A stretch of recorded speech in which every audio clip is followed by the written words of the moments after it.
Alright, we're just going to continue one more time for now with electromagnets. So these little guys, sorry, this thing here. So this is a handmade electromagnet, and we just went through that little kit set thing where we made a bell that rings by using an electromagnet. And a very similar thing, and quite a common little electronic component, though not as common as it used to be, is this thing here, which is a relay. So this is probably quite an old one. Maybe that means it was made in 1985. So it's a few years old. But they still make these kind of things, and they're useful for switching devices, or using one device, switching another device on or off. And basically they work using the exact same principle as this thing here, this electromagnet. So in fact you can clearly see in this one here, so this is a nice one. The more modern ones, they tend to come in these little black boxes, so you can't really see what's going on inside. But here is a little electromagnet. And over here are some little contacts that are linked up to, so I'll take them all off. I have a horrible feeling that this will make it harder to put them all back together again. But hopefully it should be obvious how it works. But anyway, in here, and I don't know if this is going to work, but there are little contacts, and they kind of look like this little diagram here that I drew.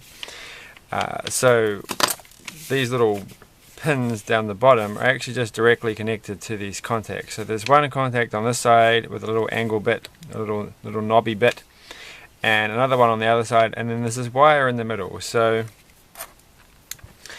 basically you can use the relay to determine whether or not the middle one is connected to this side or the middle one is connected to that side. So it's exactly like a switch. It's exactly like this double throw switch.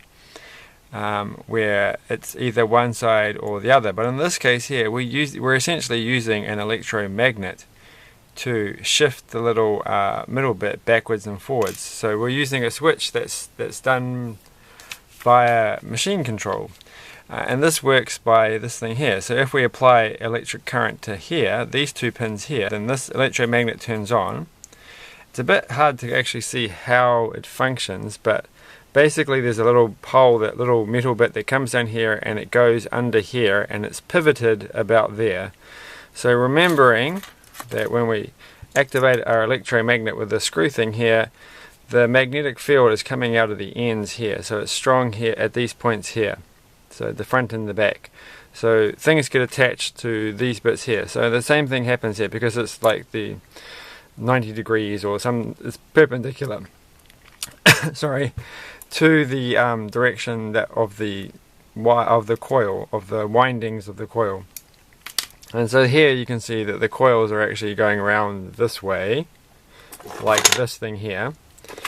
And so the magnetic field is going to come out this way here. So what it's doing is it's actually pulling on a piece of metal here, which is pivoted to here. So it's basically a little L, and that pulls it, and that can move it left and right. But the best way to see this, of course, is to hook it up to, actually maybe if we put a magnet on the bottom, since I just happen to have a magnet right next to me. If we cheat, it's not going to work. We can't make it do it with a magnet, but we can. So I had to use this thing here. I think is like a 12 volt one or higher, but one 9 volt battery isn't enough to really pull it all the way across. So what I've done is I've linked up two 9 volt batteries together by putting the negative terminal of one onto the positive terminal of the other, and now I have an 18 volt battery. So if you've never done that trick before, that's how to get a little bit more voltage out of things. So if I attach the green one, it doesn't actually matter too much, because this thing here inside isn't a magnet, so it doesn't matter which way around the magnetic field is. So if you attach like positive and negative, positive to this side, negative to that side, then the electric field generated will be one polarity. But if you do the opposite way around, so positive on that side and negative on this side, I don't know if that's actually the opposite of what I just said, but let's just say the opposite way around, then you get like the opposite polarity of the magnetic field. And so if you had a magnet, then one way it would attract and the other way it would repel. So if you have magnets, you know that if you have a north pole and a north pole, they repel each other, and if you have a north and a south pole, they attract each other. The same thing happens with electric magnets, and it's caused by the current, the direction of the current going through it. But it doesn't matter here because this isn't a magnet, it's just a piece of metal, and the magnetic field will attract the metal regardless. So when I turn it on by attaching the wires to both of these things, you should see the middle bit move, and it should make a clicking sound. So there you go. So this magnet's now pulling in. This is the hard part to see on a camera, but I think it's worth seeing. It's fun. That if you look on the bottom, you might be able to see this on the camera. I'll just try and get it. Probably not. There's a little bit of metal that's getting pulled into the magnet at the bottom, and that's pulling this. So if it's an L, it's being pulled that way. What's an L-shaped thing here? Okay, L. This is the magnet. The magnet pulls on it. It tilts like that, pushes this part that way. That's upside down for you guys, I'm sorry. And so that's basically how it works. So if we activate it, you can see here that this wire, the middle one, is currently connected. I don't know if you can quite see it, but it's currently connected to the one on your left hand side. So it's currently connected to the left hand pole. But if I attach this, it's fallen off the battery. It now gets essentially pushed across onto the other side, and so it's switching from one side to the other side. So that's kind of cool, and it lets us do a little neat feature. So there are many uses for this. Normally you use this for switching high currents with a low current circuit. So if you're using a little microcontroller or your little simple digital things that can't handle switching large things like desk lamps and things, then you might use something like this. But having said that, of course, your little microcontroller isn't actually going to be able to handle powering the electromagnet, so you still have to do another kind of switching later on. But you know, well, it's what it's used for. So that's not a very good explanation, but nobody, I think, who watches this channel is ever going to use a relay in actual real life. But you might use it for controlling a big motor or something. But let's take that off for a second, and I'm going to change it around. So we can do one thing. We can actually make the exact same thing we did with the bell. By first off, we attach that one to there. So now we're going to have another wire. So the other wire is going to go from here and to one of that one. So it's going to go to your left hand side pin leg. So we're going to attach one of the battery wires to this one here, and we're going to attach, we're not going to do it straight away. I'm going to unattach the battery for a second.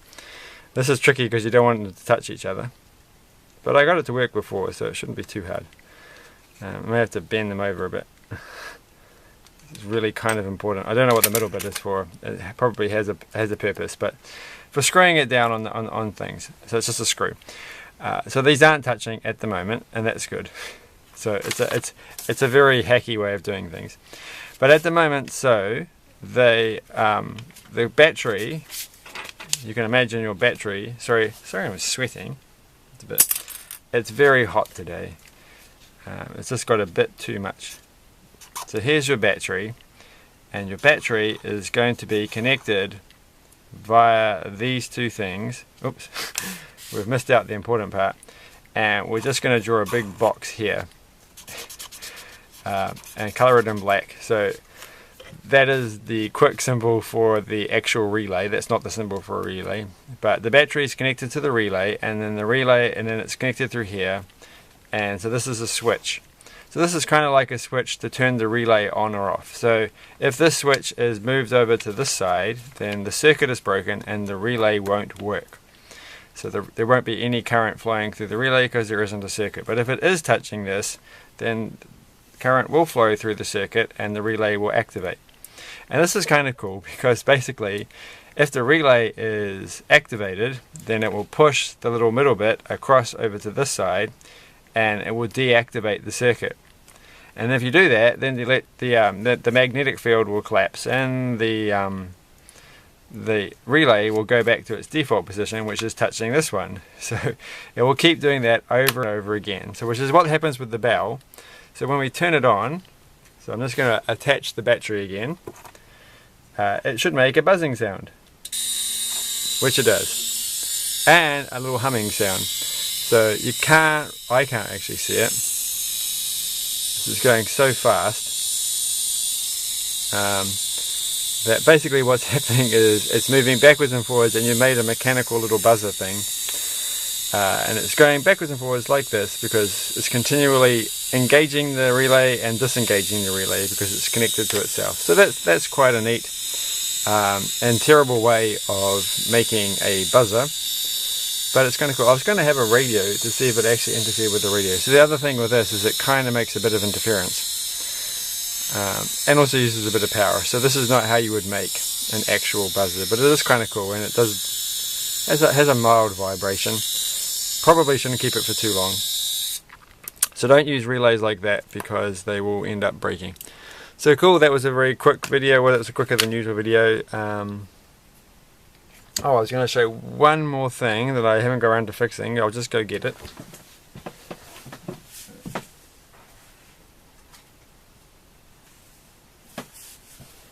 Which is this thing here, which is me taking apart. It's a Minion. Yeah, I'm a Minion. And it's meant to actually sit, so there's a price tag on it.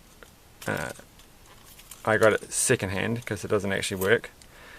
But I'll show you why. Anyway, so it's one of those little things that have a solar panel, which is down. I've got to be careful not to break that little tiny wire.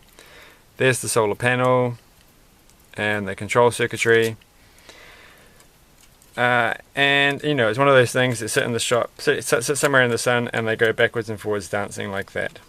And they basically work in a very similar way. They have a little magnet, in this case, on the bottom. And inside of it, there's a very delicate little circuit. So here's a solar panel. And this is a thing called a capacitor, which we haven't talked about yet. But that's, I think, just being used to store up enough power to do something. Enough yeah, let's just say power. Enough power is stored in here. So it's like a temporary battery. We'll go more over what these things do later on. And then this is actually a big little electromagnet,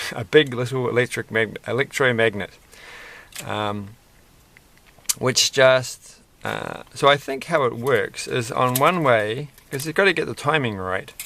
So I'm figuring, because the one thing we haven't talked about is, of course, is that this actually works the opposite way around. If you have a magnet and you move a magnet across something, it actually generates a small amount of electric current. Well, depending on how big your thing is, it might generate a lot of electric current, because that's how generators work. And if I had some Lego motors, they're very good at this. You can actually use the motors to generate electricity. The Lego ones are really good. You can attach them to each other, and they can be used to generate quite efficiently. To make one motor spin. When you spin one motor, another motor can spin. But anyway, the point is that when this magnet goes past, I assume, oops, oh, I'm going to break that wire. They're very, very fine wires. One of them is already broken, which is why it needs to be repaired. So I have to work out how to solder a very fine wire back onto this little bit here.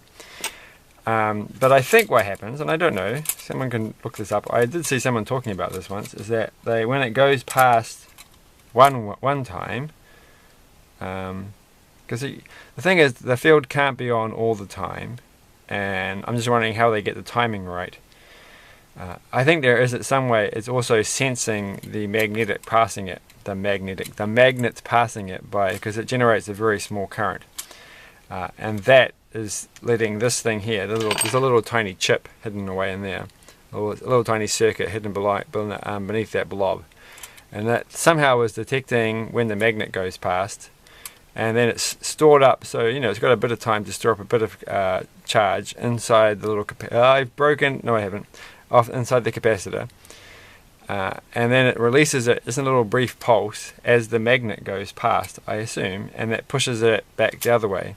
So I don't know if it does it like every single time, like if it goes like, if it does it when it goes past that time, and then when it's going back the other way, it also sends a little pulse. I don't know, maybe it only goes one way. I was thinking maybe it detects when you go one way, and then it pulses, and then detects. I don't know, just how does it get the timing right? Or is it just something natural in it? But I don't know. Hopefully I'll get this fixed up. But anyway, that's another use of an electromagnet inside these little things here, which are quite efficient, right? Because it's a very tiny solar panel. And they just go and go and go with just inside lights. So yeah, anyway, cool, thanks for that, and like, share, and all that kind of stuff, and I'll catch you later, or somebody later, if anybody watches these. So bye.